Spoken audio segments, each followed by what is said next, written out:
ఏది ఆ చెయ్యి తేల్చు. కుడిచే కదా ఎడం చెయ్యి.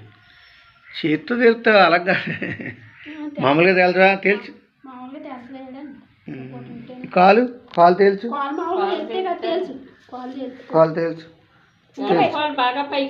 తేల్చాలి, బాగా తేల్చాలి. తేల్చు తేల్చు తేల్చు. అది కాదు ఇది. సరే దా.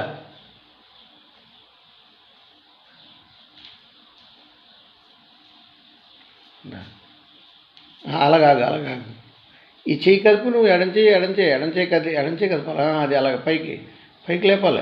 అది ఇలా మడత పెట్టేలాగా, ఇలా మడత పెట్టాలి. చెయ్యి మడత పెట్టి ఇలా చాప్ ఎడం చేయి చాపాలి. మడత పెట్టి దగ్గరికి అది అలాగ పైకి లేపు. చెయ్యి ఇంకెంత వేయలైతే అంత పైకి లేపు. అది పైకి లేపాలి. తల మీదకి లేపు చెయ్య. ఎడం చేయి. అది కాదు, కుడి చేయి కదా, ఎడం చేయి. సరే